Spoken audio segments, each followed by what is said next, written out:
Hello friends, स्वागत है एक बार फिर से आप सभी का। तो आज हमारे पास एक एम्पलीफायर आया है जो कि 4440 IC वाला है। तो इसका मॉडल नंबर है 111। तो चलिए देखते हैं इसको लाइट देके कि आखिर इसमें प्रॉब्लम क्या है।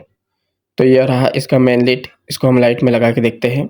तो हमने बोर्ड में लगा लिया है और हमने लाइट दे दी है एम्पलीफायर को, लेकिन आप देख सकते हो इसमें हमें कोई भी लाइट इंडिकेटर और ना तो इसके डिस्प्ले पे हमें कुछ शो हो रहा है। तो चलिए इसके स्विच ऑन को हम दबा के देख लेते हैं।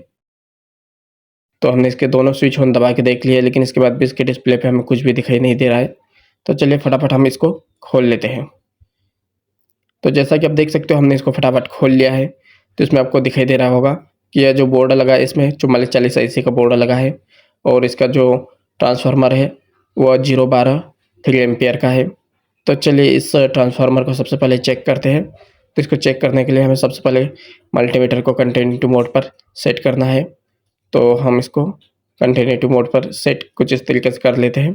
इसके बाद इसका जो मेन लीड है तो इसको पहले हम इस तरीके से चेक करेंगे। तो आप देख सकते हो दोनों पे इनों पर हमने प्रोब लगाई, लेकिन कोई भी रेटिंग हमें शो नहीं हुई। अब इसके बाद एक स्विच के पास एक प्रोब लगानी है और एक पिन पर। तो इस तरीके से शॉर्टिंग आ रही, इसका मतलब कंटिन्यूटी आ रही, इसका मतलब एक साइड से हमारी पिन चालू है, अब दूसरी साइड से। तब देख सकते हो दूसरी साइड से भी ऐसे ही चेक करने पर हमारे पिन हमें चालू दिखाई दे रही है। तो हमारा जो मेन लीड है ये बिल्कुल ओके है। इसके बाद हमें क्या करना है, ये जो ट्रांसफार्मर के जो वायर हैं स्विच से लगे हुए, इन वायरों को अलग कर देना है। उसके बाद है तो फिर हम एक बार फिर से मल्टीमीटर से चेक करेंगे।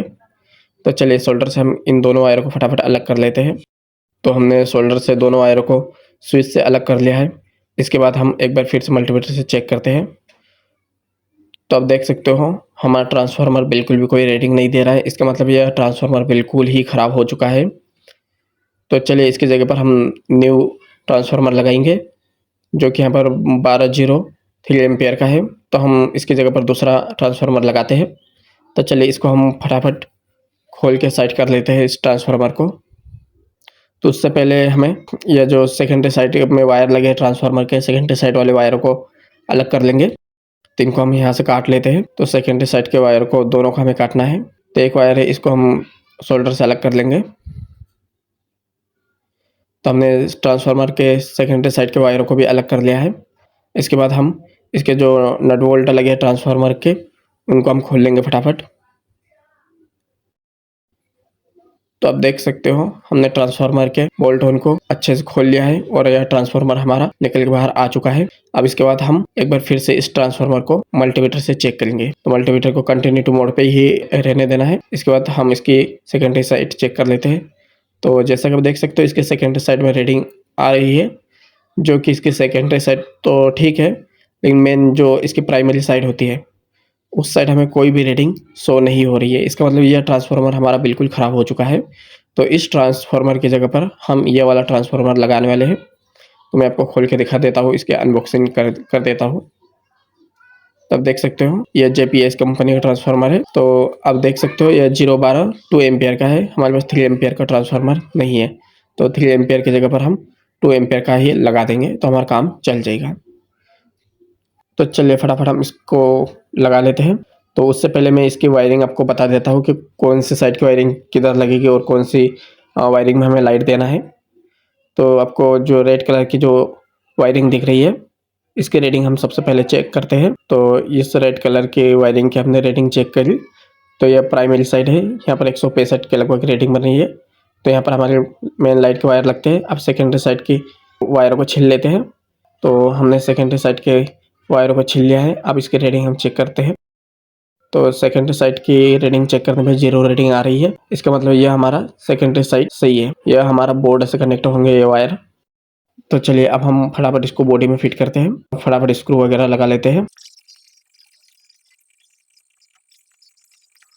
तो हमने फटाफट स्क्रू कस लिए है, इसको बॉडी में अच्छा फिट कर लिया है। अब सबसे पहले हम ये जो सेकेंडरी साइड जाने वाले वायर है इनका कनेक्शन करेंगे। तो इनको सबसे पहले हम काट लेते हैं। तो सेकेंडरी साइड जाने वाले वायरों को हमने काट लिया है। अब इन वायरों को हम जो बोर्ड से आने वाले वायर थे उन वायरों में कनेक्ट कर लेंगे। तो ये जो सर्किट लगा है इसके नीचे ही दोनों वायर है। तो हम एक एक वायर को कनेक्ट करेंगे। तो पहले हम एक वायर को अच्छे से कनेक्ट कर लेते हैं। हमने एक वायर को अच्छे से कनेक्ट कर लिया। इसके बाद हम उस वायर को थोड़ा सोल्डर लगा देते हैं ताकि यह निकले ना। तो हमने अच्छे से सोल्डर लगा लिया है। इसके बाद हम दूसरे वायर को भी उसी तरह से कनेक्ट कर लेते हैं और सोल्डर लगा लेते हैं। तो हमने सोल्डर लगा लिया है दोनों वायर को। अब देख सकते हो अच्छे से दोनों वायर सोल्डर हो चुके हैं। इसके बाद हम इसको टेप लगा लेते हैं इन दोनों वायर को, ताकि यह कहीं पे भी शॉर्ट सर्किट ना करे। तो हमने दोनों वायरों को अलग अलग करके टेपिंग कर ली है। टेप अच्छे से लगा दिया है ताकि यह शॉर्ट सर्किट ना हो। अब इसके बाद जो हमारे मेन लाइट के वायर है प्राइमरी साइड के, उनका कनेक्शन कर लेते हैं। तो उनको हम फटाफट छील लेते हैं। उसके बाद छीलने के बाद थोड़ा थोड़ा हम सोल्डर लगा लेंगे, ताकि जहाँ पर 220 वोल्ट आते हैं उस स्विच पर ये दोनों वायर अच्छे से सोल्डर हो जाए। तो चलिए हमने सोल्डर लगा लिया है। अब देख सकते हो यह रहा स्विच जहाँ पर 220 वोल्ट हमारे आते हैं, वहाँ पर इन दोनों वायर को अच्छे से सोल्डर कर लेते हैं। तो एक वायर को हमने सोल्डर कर लिया है, अब दूसरे वायर को सोल्डर करते हैं। तो हमने दूसरे वायर को भी वहाँ पर अच्छे से सोल्डर कर लिया। आप देख सकते हो दोनों वायर अच्छे से सोल्डर हो चुके हैं। इसके बाद हम एक बार इसको लाइट देके देखेंगे कि हमारी लाइट आती है कि नहीं एम्पलीफायर में। तब देख सकते हो एम्पलीफायर के डिस्प्ले में हमारी लाइट आपको अच्छे से दिखाई दे रही होगी। अब इसके बाद हम एक छोटा स्पीकर कनेक्ट करके देखेंगे। तो यह रहा हमारा स्पीकर। आप देख सकते हो यह टीवी का स्पीकर है। इसको हम फटाक से कनेक्ट कर लेते हैं। तो किस तरीके से कनेक्शन करना है, तो एक वायर हमको ब्लैक होल में लगाना है और दूसरा वायर हमको रेड होल में लगाना है। तो हमने दोनों वायर को लगा लिया है। इसके बाद हम एक बार फिर से लाइट देके देखेंगे। तब देख सकते हो लाइट आ चुकी है। लेकिन चलिए इसको हम ब्लूटूथ तक कनेक्ट करते हैं। तो हमने ब्लूटूथ से भी इसको कनेक्ट कर लिया है, लेकिन ये छोटा स्पीकर है इसलिए इसमें खराने की आवाज़ आ रही होगी, आप सुन सकते हो। तो चलिए अब हम इसमें बड़ा स्पीकर कनेक्ट करके देखते हैं कि हमारा बड़ा स्पीकर इसमें किस तरीके से बजता है। तो यह रहा हमारा बड़ा वाला स्पीकर जो कि 10 इंची स्पीकर है। तो चलिए इसका भी कनेक्शन कर लेते हैं हम फटाफट। तो इसको भी हमने उसी स्पीकर की तरह कनेक्ट कर लिया है। तो अब हम इसको प्ले करके देखते हैं। तो अब हमने इसको प्ले किया, तब देख सकते हो बिल्कुल क्लियर आवाज़ सुनाई दे रही है। अब इसमें से कोई भी प्रॉब्लम नहीं है। तो मुझे उम्मीद है कि यह वीडियो आपको पसंद आया होगा। तो वीडियो को लाइक और अभी तक हमारे चैनल को सब्सक्राइब नहीं किया है तो चैनल को सब्सक्राइब जरूर करें। मिलते हैं नेक्स्ट वीडियो में, तब तक के लिए धन्यवाद।